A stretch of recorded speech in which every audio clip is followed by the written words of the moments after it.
Media Lord's आए हुए हैं। हाँ जी, मीडिया लॉर्ड बताएँ क्या कहना चाहते हैं? हेलो। जी, हेलो। आवाज़ आ रही है आपको? जी, आ रही है, बोलिए। आप अच्छा, कहिए। अच्छा। हुँ, नहीं, मैं तो बस आपको बहुत मुबारकबाद देना चाहती थी। दुबई से बोल रही हूँ ओके, और शुक्रिया। आप या जय भीम, जी, जय भीम। नमो बुद्धाय।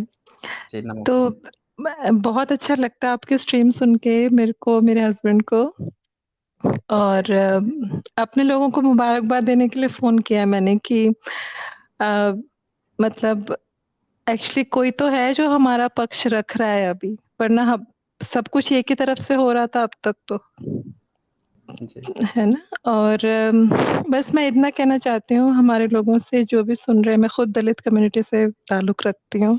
तो हमारे जो बच्चे हैं उनको और जो भी यंग जनरेशन है उनको बस ये कि शिक्षित हों वो अपने बिल्कुल भी इंफीरियर ना समझें किसी किसी के भी सामने अपने आप को।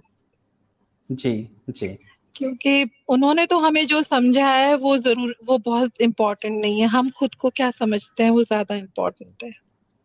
हुँ, और आपकी स्ट्रीम बहुत अच्छी जाती है, मैं तो रेगुलरली सुनती हूँ, हर रोज़ सुनती हूँ और मेरे हस्बैंड भी सुनते हैं मेरे साथ, ओके, है ग्रेट। ना? या और एक और आप ज़रा ये मुझे आपके जो वीडियोज़ देखकर इतना मतलब जिसको कहना है मैं भी एनलाइटन हो गई हूँ कि मतलब बुद्धिज़्म के बारे में इतने सारे जो मेरे कॉन्सेप्ट्स थे वो क्लियर हुए हैं, हिस्ट्री को लेकर इतने कॉन्सेप्ट क्लियर हुए हैं। हर चीज़ अब सिलसिलेवार ढंग से समझ में आने लगी है जी, और इसके अलावा एक तो जो वज्रयान शाखा का जो था प्लीज़ उस पे स्ट्रीम कीजिए क्योंकि उसके लिए थोड़ा-सा कन्फ्यूज़न है, हुँ, हुँ। वज्रयान शाखा को लेकर ना जी, और जी, बाकी थेरवाद भी समझ में आ गया है और हमारी हिस्ट्री की हमारी कितनी रिच हेरिटेज है। जी। तो आप बहुत अच्छा काम कर रहे हो मैं और मेरे हस्बैंड दोनों बहुत-बहुत बधाई देते हैं आपको और कोई भी कोशिश छोटी नहीं होती मतलब शुरुआत अगर आप मंज़िल की तरफ चल ही पड़े हो तो ज़रूर पहुँच जाओगे मंज़िल पे। जी। तो बस यही कहना चाहती थी मैं। ओके, शुक्रिया, शुक्रिया मीडिया लॉर्ड्स। आपका कोई प्रश्न भी हो तो पूछ सकते हैं। बस मेरा प्रश्न खाली इसी चीज़ को लेकर था, वज्रयान शाखा को लेकर था कि जो कौन से बुद्ध अवलोकितेश्वर, बोलते हैं? हाँ, अवलोकितेश्वर बुद्ध। अवलोकितेश्वर ये कौन से बुद्ध होते हैं ये? देखें, हुआ क्या था कि बाहर से जब कुशाना आए थे, कुशाना पीरियड्स, तो उनके अपने भी कई सारे गॉड्स थे, जो जिस पर उन लोगों की अपनी श्रद्धा भाव था। तो वो लोग जब भारत में आते हैं, तो अपने गॉड्स को पूरी तरह से तो छोड़ नहीं पाते हैं, क्योंकि वो उसको अपना पूर्वज मानते थे। तो उन्होंने उनको एज़ ए बोधिसत्व बना लिया कि ये हमारे बोधिसत्व हैं। और बुद्ध को उन्होंने सुप्रीम प्रायोरिटी दी कि बुद्धा जो हैं ये टॉप पे हैं और ये लोग जो हमारे पूर्वज हैं बाकी के जिसको ये गॉड मानते थे, वो बोधिसत्व हैं, वो भी एक शिष्य हैं बुद्ध की तरह, बुद्ध के ही शिष्य हैं या उनसे कम हैं। इस तरह का उन लोगों ने एक बनाया था। फिर आगे क्या होता है कि जैसे-जैसे शिल्प कला बढ़ती है, वो शिल्प कला अपना खुलवाते हैं गंधार में और फिर मथुरा कला में। तो शिल्प कला बहुत डेवलप होती है और बुद्ध की एक ही मूर्ति होती है ना, तो एक मूर्ति कितनी बनेगी? तो उसमें तरह-तरह के डिफरेंट शिल्प कलाएँ भी जन्म लेती हैं। समय जैसे-जैसे आगे बढ़ता है, तो जैसे फ़िल्मों का आप देखें कि जब फ़िल्में शुरुआत हुई थी 20वीं सदी में, तो सिंपल मूवियाँ बनती थी, जो पहले के छोटे-मोटे कहानियाँ थे, उस पे बनती थी।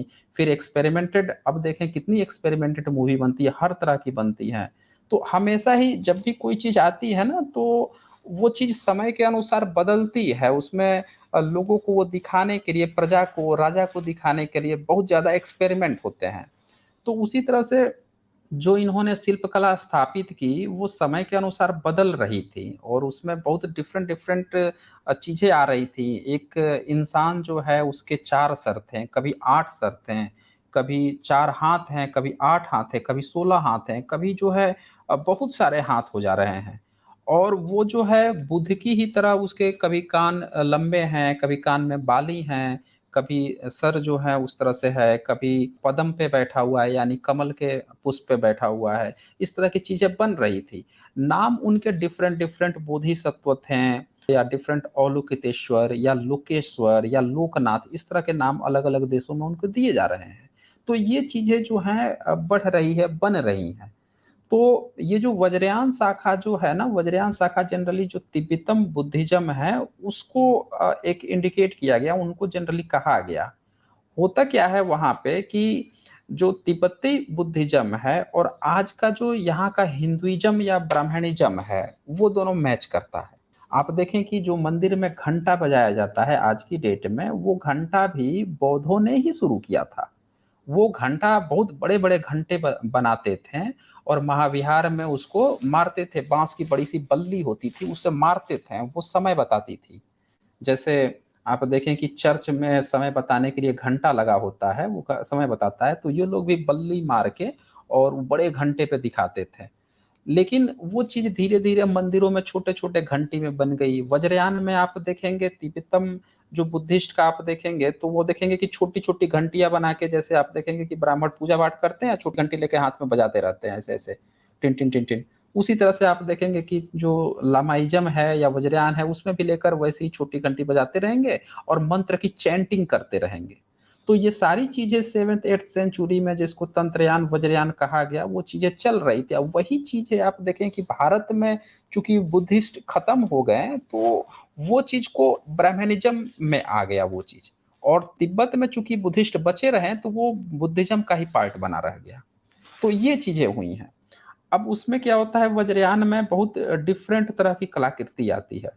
कुछ ऐसी भी मूर्तियां आएगी जिसको अश्लील ढंग से भी दिखेगा, लेकिन जब मैं स्ट्रीम करूंगा तो वो सारे कंसेप्ट मैं बता दूंगा कि कहाँ पे कैसी मूर्तियां बनाई गई हैं, किसको क्या लोग समझ लेते हैं, तो वो और भी थोड़ा सा क्लियर होते चला जाएगा। यही चीज है इसमें। Media lords. जी। हेलो। हाँ जी, हेलो। मैं ये बोलना चाहती हूँ, रविदास सभा के बारे में, समाज के बारे में जो बात हुई थी कि भाई वो अपनी आइडेंटिटी क्यों रखते हैं ऐसे। जी तो जिन जिन लोगों को भी ये थोड़ा सा भी अगर ये गलतफहमी है तो वो दूर कर लें कि रविदास सभा जो है वो, क्योंकि वो गुरु ग्रंथ साहब रखते हैं, उसमें रविदास जी की बाणी है। अगर वो रविदास सभा नाम नहीं रखेंगे तो सिख लोग उनके टेम्पल कब्जा कर लेंगे। तो कम से कम हमें कोई जगह तो चाहिए बैठने के लिए।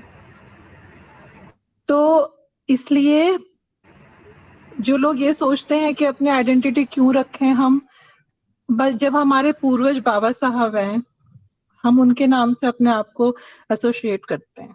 और रही बात अब्रॉड में अपनी आइडेंटिटी रखने की, तो यहाँ पे कास्ट नहीं मानते लोग, या मानते हैं, जैसा भी बोल रही थी वो जो सम्यक कोई आए थे जी कि अब्रॉड में कोई राइट्स नहीं है क्योंकि रेस के आधार पे होता है। ऐसा नहीं है। हार्वर्ड यूनिवर्सिटी ने अभी 8 महीने पहले अपने यहाँ पे कास्ट डिस्क्रिमिनेशन को ऐड किया है कि कोई भी अगर ऐसा कोई केस आया तो वो उस चीज के लिए वो टॉलरेंट नहीं करते, मतलब उनको बर्दाश्त नहीं करेंगे।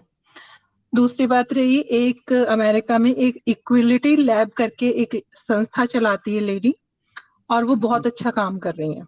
तो मैं ये कह देना चाहती हूँ उन लोगों से कि हम इनसे 2-2 हाथ करने को तैयार हैं अब्रॉड में भी। Okay great. ये अगर ये सोचते हैं तो हम इनका मुंह बाहर भी काला करेंगे। अगर ये सोचते हैं कि हमारे साथ, और क्योंकि गोरे लोगों के लिए तो इंडियन सब बराबर है, और अगर ये सोचते हैं तो हम इनका मुंह बाहर भी काला करेंगे, इनकी असलियत बाहर के लोगों को बताएंगे कि ये कितने अंदर से फिल्थी हैं, सड़े हुए हैं। Yes ma'am. तो हम तो अपनी आइडेंटिटी को बहुत मजबूती के साथ पकड़ के रखते हैं। मैं 17 साल रही हूँ अमेरिका में, अभी दुबई में हूँ, और बहुत प्राउड के साथ बोलती हूँ कि मैं अम्बेडकराइट हूँ, बुद्धिस्ट हूँ। जब कोई मुझसे पूछता है तो मैं अपने आप को बुद्धिस्ट ही बताती हूँ, लेकिन कोई और डीप जाने की कोशिश करता है तो फिर मैं छुपाती नहीं। यही ऑडियंस को समझने की जरूरत है। देखिए, बुद्धिज्म इनके लिए इनफ नहीं है। हाँ, मतलब यही सोचिए, मतलब मैम जो आप बता रही है, राइट। मतलब आप ही बताओ कि मैं ओढ़ने में, पहनने में, अंग्रेजी बोलने में, शिक्षा में इनसे 21 हूँ, तो फिर मैं क्यों दबूं इनसे, और क्यों मैं इनसे सम्मान की मांग करूं? भाई तुम मुझे अप्रूव करो, हेल विद यू। एग्जैक्टली। मुझे इन लोगों के अप्रूवल की जरूरत नहीं है। मेरा बेटा हार्वर्ड में पढ़ता है, तो आप सोचिए कि हम तो इनको यहाँ भी पूरी दो दो हाथ टक्कर देने को तैयार है इन लोगों को। यहाँ पर जहाँ लड़ लें हमसे, अमेरिका में लड़ लें, ऑस्ट्रेलिया में लड़ लें, कनाडा में लड़ लें, अमेरिका इंग्लैंड में लड़ लें, हमारी सब जगह ऑर्गेनाइजेशन है।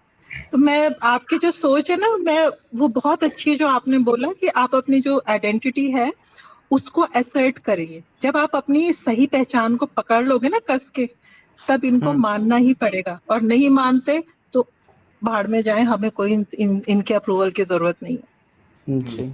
और एक बात बताऊं मैं आपको, अगर आप बुद्ध विहार इंडिया में बनेंगे और अगर वहां बाबा साहब को आप नहीं लगाओगे तो ये आपके बुद्ध विहार भी खा जाएंगे। हाँ हाँ। इसलिए लेकिन इंडिया में कहीं बुद्ध विहार लगेगा तो वहां बाबा साहब की फोटो भी लगेगी और उनकी 22 प्रतिज्ञाएं भी लगेंगी। एक बड़ा अच्छा इन्होंने बात कहा है कि बुद्ध की जहाँ वहाँ विहार होगा, बाबा साहब का लग जाएगा तो वहां से वो भाग जाते हैं। बाबा साहब उनके लिए ऐसी आइडेंटिटी है कि वो भागते हैं फिर वहां से, उन पे कुछ नहीं कर अरे पाते। बाबा और साहब ने तो हमें इस लोक में भी जीना सिखाया। और अगर कोई, वो ठीक है हम नास्तिक हैं या जो भी कह लें अपने आप को, लेकिन अगर आप उनके अष्टांगिक मार्ग पे चलते हो तो आप अपनी मेंटल स्टेट देखो कि किस स्टेट पे पहुंच जाओगे आप, अगर आप सम्यक रास्ते पे चलते हो तो। यस, ये बुद्धिज्म फर्स्ट एंड फॉरमोस्ट आपके अपने लिबरेशन के लिए है। ये यस, कोई वो चीज पॉलिटिकल बना देते हैं, वो बना देते हैं, नहीं भाई, यही ट्रू वे है। क्योंकि क्वेश्चन जो जिससे स्टार्ट किया था तथागत ने, वो एक एवर प्रेजेंट रियलिटी है। अभी हमारे यस साथ मैम। जो प्रॉब्लम क्या आ रही है हमारे जो यूथ के साथ, वो इन लोगों से अप्रूवल मांग रहा है। तो वो मुझे अपने बराबर समझ लो। अरे हम तुम्हें अपने बराबर नहीं समझते, भागो यहाँ से। ब्राह्मण क्या हमारे बराबर? इनके घर देखे, इतने चिपचिपे गंदे गंदे गंदे गंदे बर्तन होते हैं इनके घरों के। मैंने आज तक एक ब्राह्मण का घर साफ सुथरा नहीं देखा। अरे मैम, ये काउ डंग कंज्यूम करके बोलते हैं कैसे, मतलब ये तो क्या ही इनका वो इनके क्या इनके घर आप क्या देखोगे है ऐसे इसमें। चिप चिप चिप चिप करते होते हैं, गंदे गंदे होते हैं। हम लोग इनसे कहीं ज्यादा साफ रहते हैं, इनसे ज्यादा सुंदर लगते हैं, इनसे ज्यादा एजुकेटेड हम लोग हैं। लेकिन फिर भी पता नहीं, जो लोग ऐसे सोचते हैं ना कि अरे हमें कास्ट के नाम पे दबने की जरूरत नहीं है, बिल्कुल भी। जी। मेरी शादी 25 साल पहले, 27 साल पहले हुई है, और मैंने फेरे नहीं लिए थे, मेरे और मेरे हस्बैंड ने। Okay, great. नहीं, हाँ, सही है। ये सप्तपदी बहुत ही ये इविल, इसके मतलब इसका वो है। सप्तपदी जो होती है फेरे का, उसका मतलब तो ये है ना कि ब्राह्मण के चंगुल से वो रिक्लेम कर सके आपको 7 फेरे से पहले। तो मैम तो सही है आपको बिल्कुल। बता दूं, ना हमने शादी ब्राह्मण रीति से करी, ना मैं अपने बच्चों का मुंडन करवाया, ना मैंने अपने बच्चों का कोई नामकरण करवाया। हमने ब्राह्मण रीति से, हमने एक पैसा नहीं दिया ब्राह्मण को। सही है मैम। इसलिए जो लोग सुन रहे हैं ना, तो मुझे वो ये प्लीज प्लीज अपने आप को ना इनकी नजर से मत देखो, अपने आप को अपनी नजर से देखो, और आप खुद को कहाँ देखते हो वो ज्यादा इम्पोर्टेंट है। True ma'am. जी जी। Okay okay. अब मीडिया लॉर्ड्स, आज हम लोग सेशन जो है आज यहाँ पे क्लोज करेंगे, और फिर हम लोग ट्यूसडे को हमारे सेशन शुरू होगा, और वहाँ पे फिर हम लोग इसको कंटिन्यू करेंगे। तो बहुत बहुत चलिए शुक्रिया ठीक है, आपका। थैंक यू, आपने मुझे दोबारा भी टाइम दिया, थैंक यू। जी। Thank you okay. Ma'am. Thank okay, you. Good night.